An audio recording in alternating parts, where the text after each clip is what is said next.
R&B and pop singer Andra Day, now nominated for a Golden Globe for Best Actress in a Motion Picture Drama for portraying Billie Holiday in the new film, The United States versus Billie Holiday. Let's talk about it.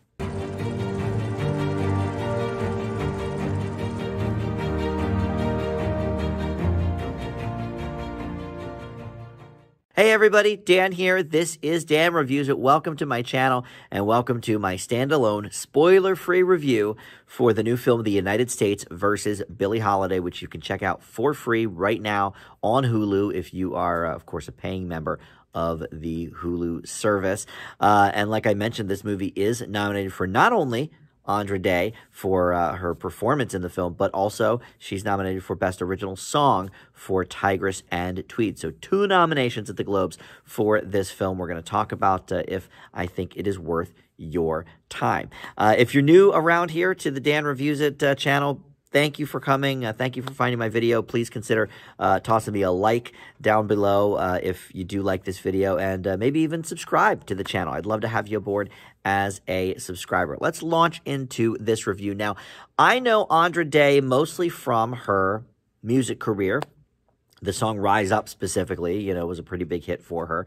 And, she was discovered partially by Stevie Wonder years ago. So, big pedigree behind her. But in terms of acting, not so much. I mean, she had a small role in the movie Marshall, and she did a voice in Cars 3, but that's about it. And then she is starring now in a big movie and got nominated for it. So pretty exciting stuff, and we'll see how that goes in a couple of days at the Golden Globes. But let's talk about this film. So, of course, Billie Holiday, one of the great jazz legends from, the middle of the century, the 40s, 30s, maybe even, and she died into the 50s. But this movie largely takes place in the 40s once her career, has already gotten underway. She is, touring, and she's spent much of her life touring.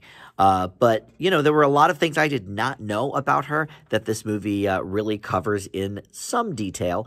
I knew, that she had a drug problem, but I did not know that she was part of a sting operation led by a black federal agent who was working for the Federal Department of Narcotics, basically in an attempt to arrest her for drugs because they really wanted to get her to stop singing the song Strange Fruit, which she refused to do. It's a song about lynching black people.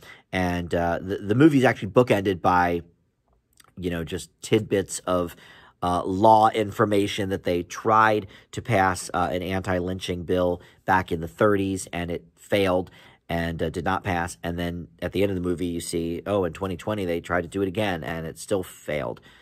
So lynching, apparently, I guess, I don't know if it's across the nation or just in some states or whatever, but burns me up that it's still legal anywhere for any reason. But anyway, the song in question, Strange Fruit, it's a very popular number, but it's not one that really, people don't cover it, so people my generation, younger, I don't think really necessarily would know this song, but Time Magazine did name it as the best song of the century in their 1999, wrap-up issue.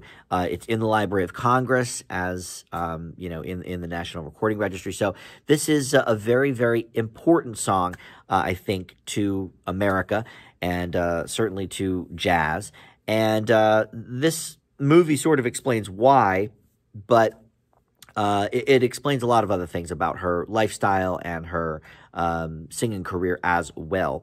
It is based on a book called Chasing the Scream, The First and Last Days of the War on Drugs. And what I think is interesting about that is it's not really a Billie Holiday biography.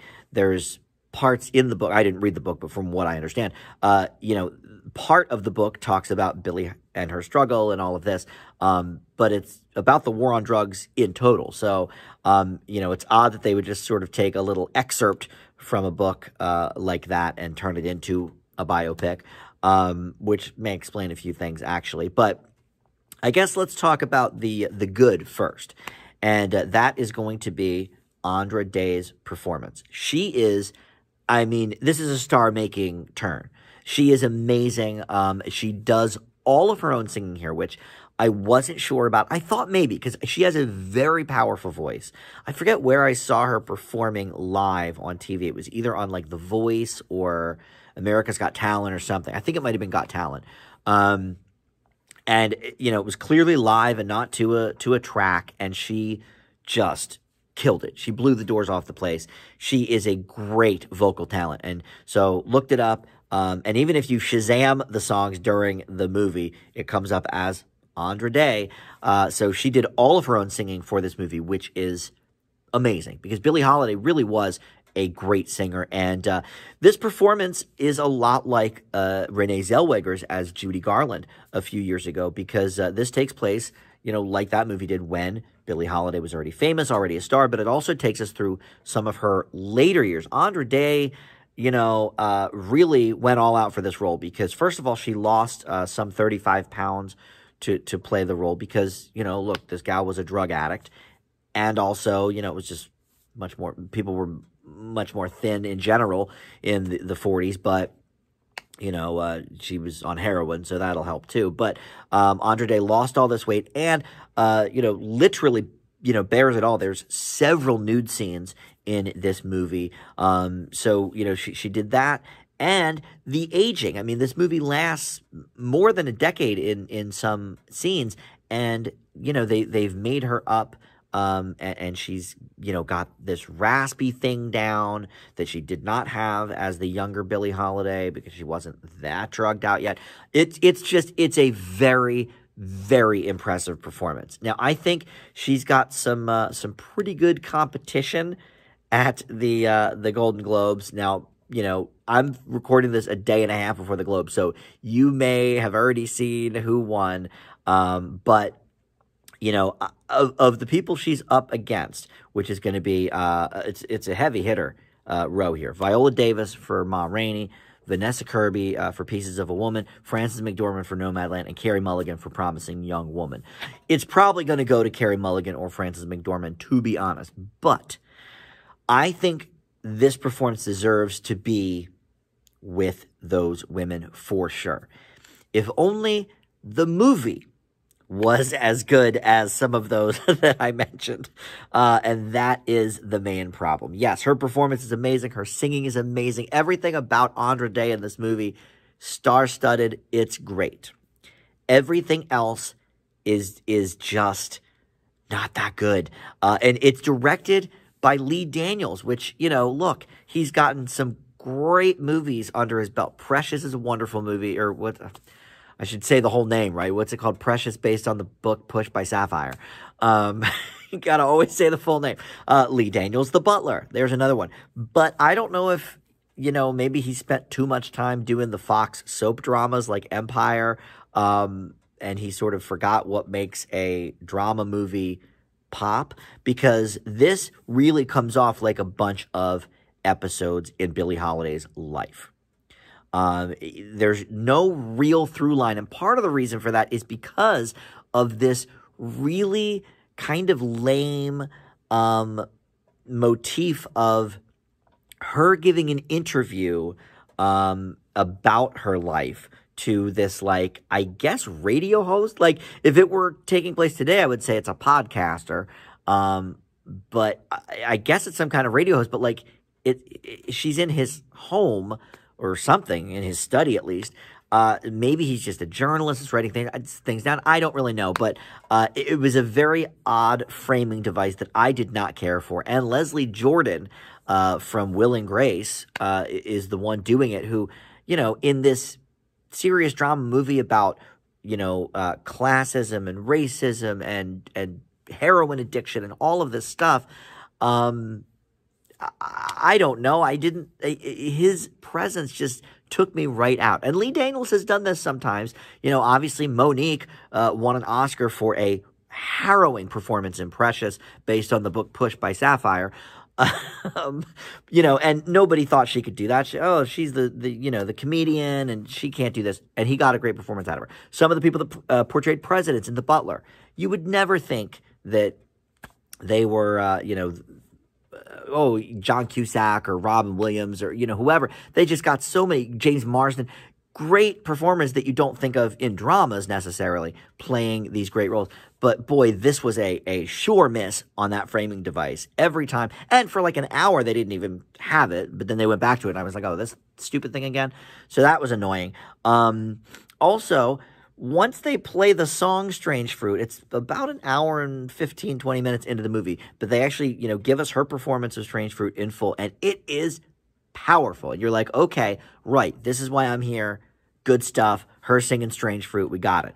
But, my friends and I do some drinking games sometimes, and there's always, rules where, okay, if this happens, you drink, and so it's stuff that you want to see, in the movie happen a lot. I'll tell you right now, as the movie was going on, I was like, well, I know the drinking game for this. Anytime she's shooting heroin, anytime she's fighting with her husband, anytime she's having sex, and anytime there's a montage. I mean, this film is littered with all of those things constantly.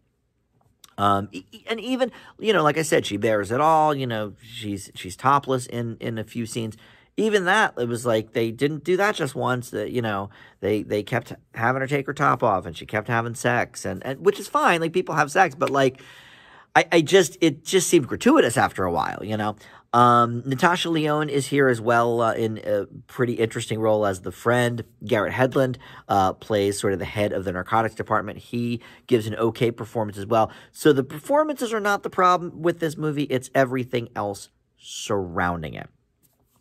So this for me was a sure middling movie. It's another case of fantastic performance in a very, very so-so or below average biopic. The two that come to mind immediately for me, The Iron Lady with Meryl Streep and J. Edgar with Leonardo DiCaprio. Great performances from real A-listers. I mean, so Andra Day, I would say this performance is up in those leagues, but all of those movies just, sort of fail by comparison. So, the performance itself is probably like an A. The movie itself is much, much lower than that. So with everything combined, I will leave The United States versus Billie Holiday with the same grades I gave The Iron Lady and J. Edgar. It's a C. It's so sad to say because this is an amazing performance, star-making turn in a movie that I think has a lot of problems. So that is going to do it. Thank you for watching this review. We'll be back. I'm going to try and cover a lot more of the Golden Globes reviews in the next couple days, so I'm going to be really busting out some reviews fast and furiously here. So come on back and join me. But thank you for watching, and we'll see you next time. Bye.